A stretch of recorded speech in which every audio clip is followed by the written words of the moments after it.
Welcome, gentlemen, to Legacy and Strength, the podcast for men who are ready to lead with clarity, love with strength, and build something that will outlive them. My name is Paulo Villa, founder, and I created Legacy and Strength to challenge men to become protectors, providers, and pillars that they were made to be. No fluff, no hype, just the truth, accountability, and structure. Today's episode 1, and we're going to be talking about something that I believe all men need to hear, and that is why most men are failing quietly and how to fix it. We'll start by saying something that might hit pretty hard. Most men are not okay. They're not crashing. They're not melting down. We're quietly just drifting. We drift in our marriages, drift as fathers, drift as men, and the world doesn't call it out because we still show up to work. We're still paying the bills. We still look fine, but deep down inside, we're not living fully. We've lost our edge, our fire, our clarity. But I've gotten to work with men who have built empires of work but don't know how to have a meaningful conversation with their wife.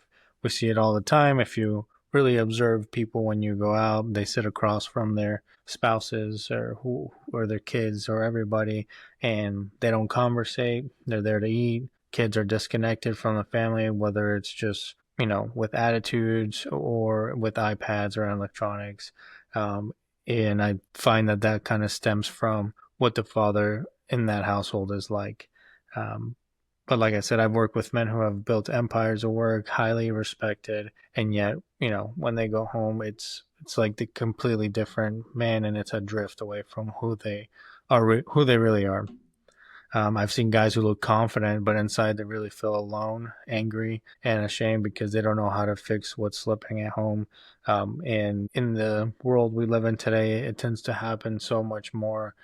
Men are becoming quieter. There is a lot of resources out there, but just some men don't know where to start. They have all the material, they have all the resources, but yet internally they still feel alone.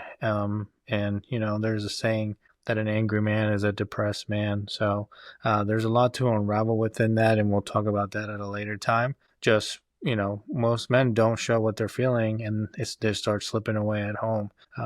And I know it because I've been there. I've been in situations similar to where it's just go to work, grind it out, come home, and then be disconnected. And I'm blessed enough to have been married for going on 14 years. And it's been definitely a lot of work, but a lot of work on both of our ends. I created Legacy and Strength, not just as a brand, but it's more of a connecting point for men to connect with each other, to help each other get out of these ruts or downfalls, so that way we can be better and show up better every single day. Let me just say, you're just disconnected from structure and depleted from isolation. So here's the truth. Most men, in my opinion, are failing for three reasons. We have no mission, right?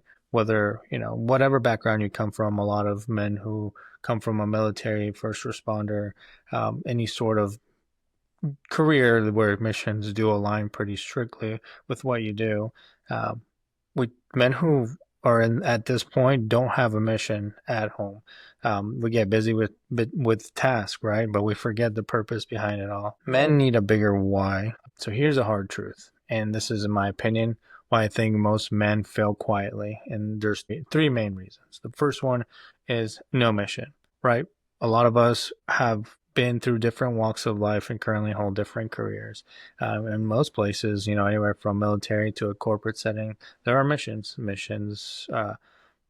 life or death missions, or something as simple as a mission statement that your employer might have. There is a mission, and that is so that way everybody knows what the purpose behind what we're doing is going to be.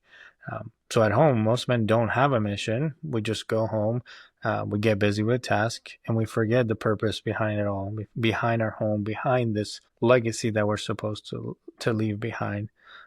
Men need a why that are bigger than themselves. Hence why men join the military, become first responders, or just continuously strive to do better for themselves, is because there is a bigger why. So without a mission, we just manage, right? We're managing daily tasks every single day, checking off a checklist that whether we've set for ourselves or our spouse has set for us. It's just a checking the box and move on kind of thing. With a mission, we lead. Why? Because we know that bigger purpose. We know what we're going after, and we tend to put a lot more effort behind it if we create the mission, right? So then we become the leaders of our home. Number two, we have no model. Um, Most men, anywhere from, I don't know, 20 to 40 years old, we didn't have a father who modeled strength and compassion, right? Our fathers were go home, go to work, make money, have enough money to pay the bills, come home, they reset, and then go back. A lot of men, again, within that age frame, we don't have those tight relationships with our dads where we go and we talk about a lot of things, break down, get advice, learn empathy, any of that stuff, and there are some, and some fathers that have done it in the past, and I'm not sure what those relationships might be like because I haven't seen them with anybody in that time frame. Um, but nonetheless, they're out there. So why is that important? Why is that key? Because men, once they become husbands, right after a long-term relationship, and then they eventually become fathers, they start trying to figure things out, right?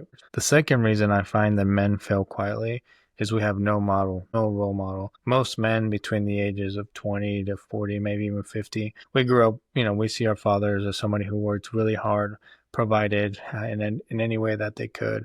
But do we really see that they show, that emotional strength and compassion? I mean, I can't say I have. I'm in my 30s. My dad's he's well into his 70s now. And we're just now starting to build a relationship where we can have a conversation of much of what's going on, in the daily world. And I think cultures affect that, and where they come from and how their fathers were.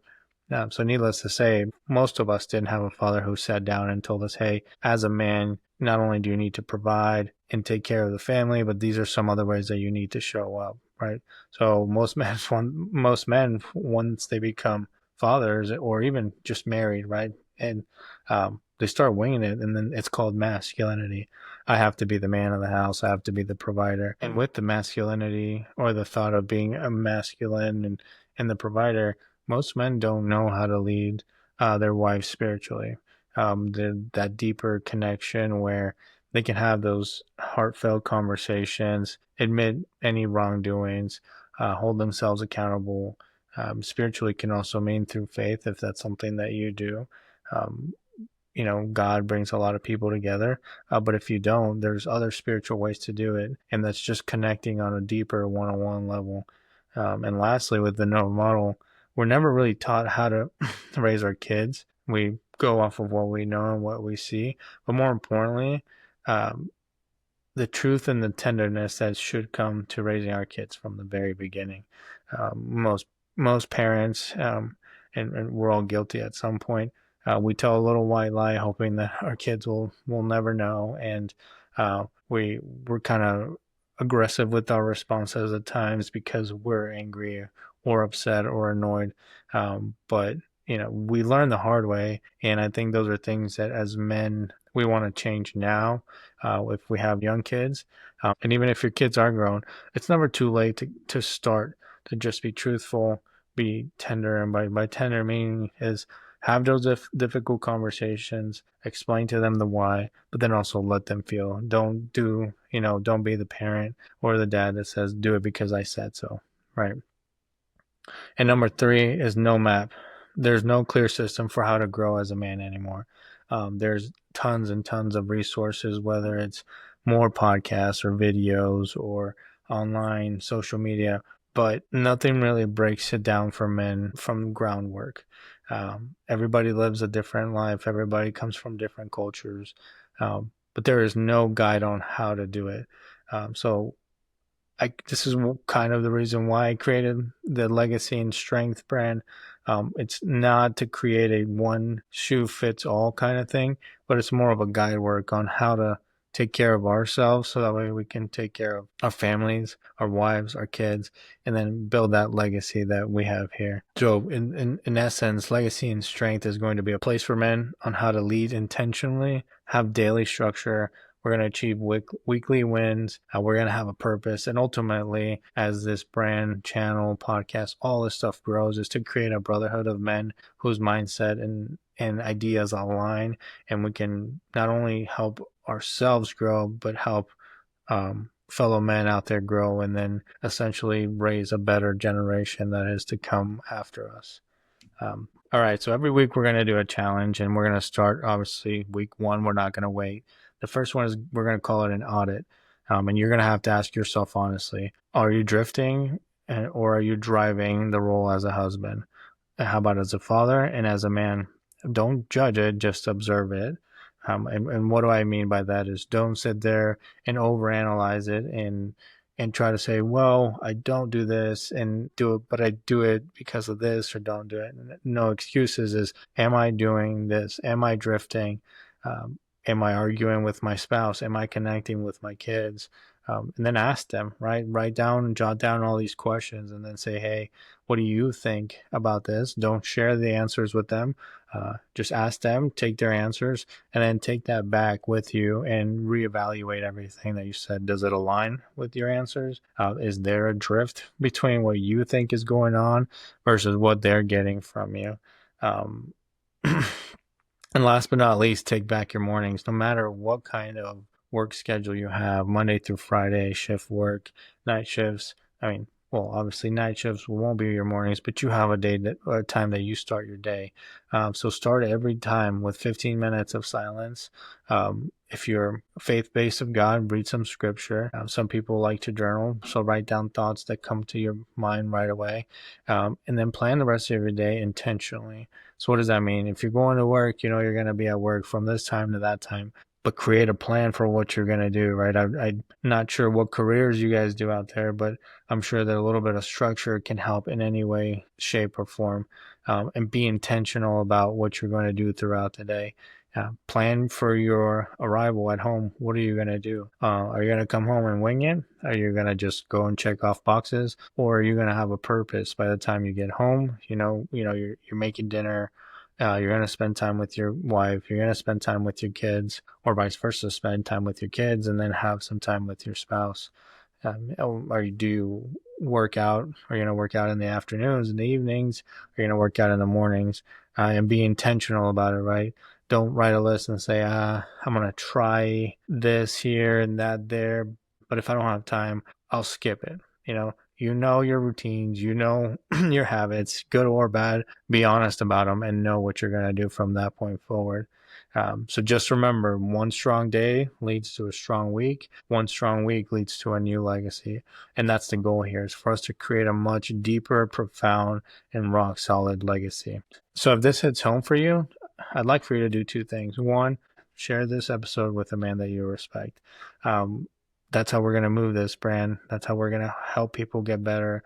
That's how we're going to hold ourselves accountable, hold the men close to us accountable, and create that brotherhood that we intentionally want to build with the Legacy and Strength brand. And two, if you're ready to take the next step and be about all of this movement, not just listen to the podcast and watch the videos and tell yourself you'll get to it later. We provide one-on-ones at different levels for anybody. So go ahead and DM me ready on Instagram at Legacy and Strength.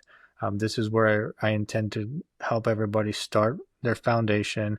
We're going to build it with purpose. I'm going to guide you, hold you accountable, and we're not going to be doing any guesswork. So with this, we're just getting started. Legacy and Strength is going to take off. There are men out there who want help, who want to know how to do it, and then eventually help other men. Gentlemen, with that said, we're just getting started. And remember, this is Legacy and Strength, and your legacy starts now.